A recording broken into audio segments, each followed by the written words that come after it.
Bonsoir, bienvenue dans Pourquoi pas nous. Ce soir, nous allons parler de coton. Oui, du coton africain.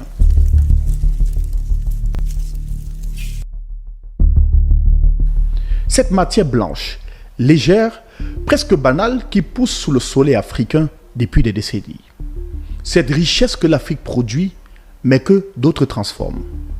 Pendant longtemps, nos États ont exporté leurs matières premières comme des colonies modernes. Le cacao partait brut, le bois partait brut, le café partait brut et surtout, le coton partait également brut. Puis revenaient chez nous des t-shirts, des draps, des serviettes, des costumes, des pagnes vendus 10 fois plus cher. Mais aujourd'hui, quelque chose change en Afrique de l'Ouest. Deux pays ont décidé de casser cette logique. Deux pays sans pétrole gigantesque, sans puissance militaire continentale. Deux pays qui ont compris une chose fondamentale. Le vrai pouvoir économique n'est pas dans la matière première. Le vrai pouvoir est dans la transformation. Ces deux pays, ce sont le Bénin et le Togo. Et pendant que certains parlent encore des théories, eux construisent des usines. Pendant que d'autres discutent, eux installent des machines. Pendant que certains exportent encore des balles de coton, eux exportent désormais des vêtements finis vers l'Europe. La révolution textile africaine est silencieuse, mais elle est déjà en marche. Le Bénin a longtemps vécu le même paradoxe africain. Premier producteur africain de coton, mais quasiment absent de la transformation textile. Le pays produisait des centaines de milliers de tonnes de coton qui partaient ensuite vers l'Asie. Puis les vêtements revenaient dans les marchés africains. Une aberration économique. Alors le pays a décidé de changer de modèle. Et ce changement porte un nom. CIPI Bénin, Société d'investissement et de promotion de l'industrie du Bénin. Et zone industrielle GDIZ. La GDIZ n'est pas une simple zone industrielle. C'est une stratégie d'État. Une immense plateforme textile intégrée où tout est pensé pour transformer le coton localement. Filature, tissage, teinture, confection, emballage, exportation. Autrement dit, toute la chaîne de valeur. Le parc textile de la GDIZ est équipé de technologies de pointe, des machines modernes, d'unités de traitement des eaux industrielles et d'infrastructures logistiques reliées aux routes, aux ports et à l'aéroport. Le Bénin a produit plus de 300 000 tonnes de coton par an et veut désormais transformer cette richesse sur place. Et les résultats commencent à parler. Aujourd'hui, plus de 25 000 emplois ont été créés dans la GDIZ.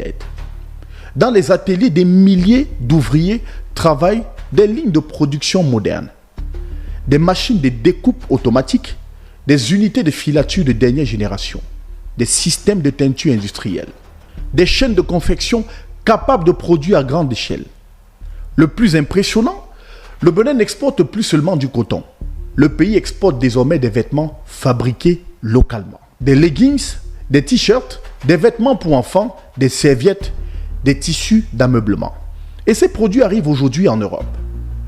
La GDIZ a expédié 80 000 vêtements made in Bénin pour la marque française Kiabi. Plus de 50 000 pièces ont également été produites pour la marque française Jemo avec un objectif annoncé d'1 million de pièces d'ici fin 2025 et de 3 millions en 2026. Voilà la différence. Le Bénin ne parle plus seulement d'industrialisation. Le Bénin produit. Et ce modèle attire désormais les investisseurs étrangers. Des groupes internationaux viennent installer leurs unités parce qu'ils trouvent sur place une énergie relativement stable, une fiscalité attractive, des infrastructures modernes, un accès au port et surtout une volonté politique claire. Le Bénin a compris une chose essentielle.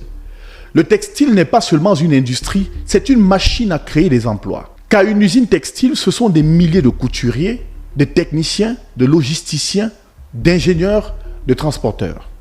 Le textile industrialise vite. Le textile absorbe une jeunesse nombreuse. Le textile crée une classe ouvrière. C'est exactement ce qu'ont fait la Chine, le Bangladesh, le Vietnam. Et aujourd'hui, le Bénin tente de reproduire cette trajectoire. À quelques centaines de kilomètres du Bénin, le Togo avance avec la même ambition. Là encore, tout repose sur une idée simple, transformer localement. Le cœur du dispositif togolais s'appelle plateforme industrielle d'Adeti Copé, la fameuse PIA. Une gigantesque plateforme industrielle développée avec des infrastructures modernes et une logique totalement orientée vers l'exportation. Le parc textile de la PIA fonctionne comme une chaîne intégrée. Approvisionnement du coton, transformation, confection, emballage, exportation. Ici encore, tout est pensé industriellement. Les usines sont équipées de systèmes automatisés. La plateforme dispose d'une capacité énergétique dédiée. Des services douaniers sont installés directement sur le site. Le port de Lomé est connecté aux unités de production. Résultat, le temps logistique diminue. Les coûts baissent. La compétition augmente. La PIA prévoit des unités capables de produire environ 27 millions de vêtements par an avec plus de 33 000 broches industrielles pour la filature. Le Togo attire désormais les grands investisseurs textiles. Parmi eux, Star Garment, une entreprise liée au groupe international Comar et Sons. Cette usine textile installée à Adeti Copé représente un investissement d'environ 13 milliards de francs CFA.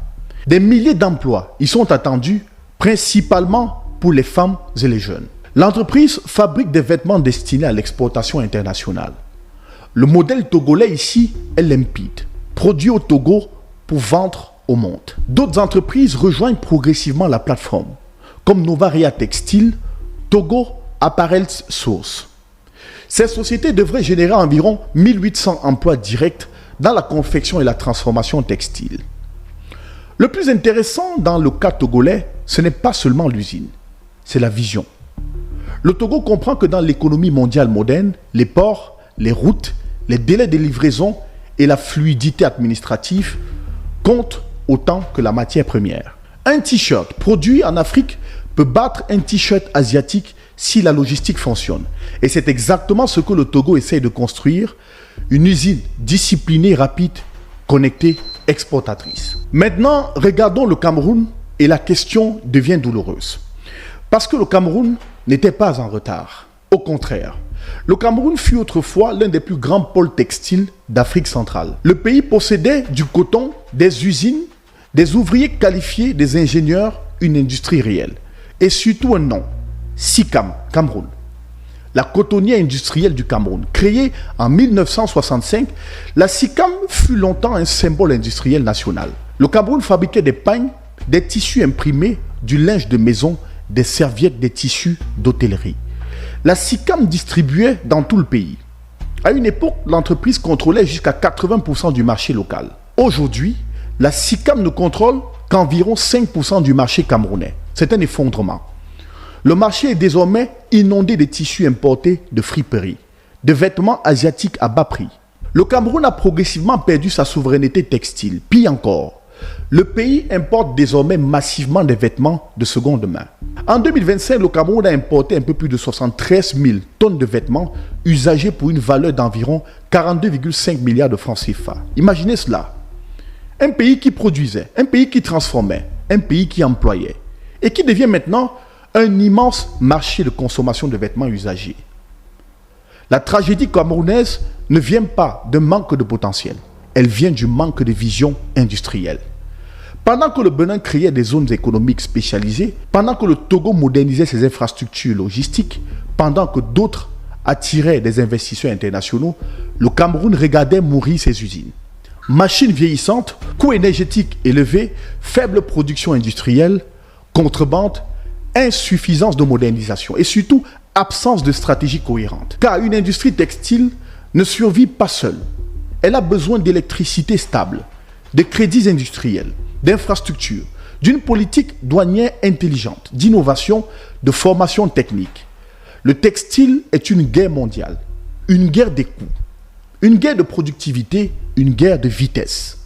Et dans cette guerre, le Cameroun a décroché. Oui, le pays exporte encore certains produits textiles. Les exportations du secteur ont atteint environ 59,4 milliards de francs CFA en 2024. Mais derrière ce chiffre se cache une réalité plus profonde. La transformation locale reste faible, la domination du marché intérieur est perdue et l'industrie nationale ne structure plus massivement l'économie comme autrefois. Le Cameroun possède pourtant des atouts considérables. Le coton du Nord, un marché intérieur important, un port, Une population jeune, une position stratégique en Afrique centrale. Alors, pourquoi pas nous? Pourquoi le Bénin peut-il attirer des usines textiles modernes et pas le Cameroun?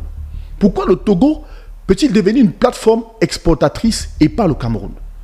Pourquoi d'autres construisent pendant que nous importons? La réponse est toute simple.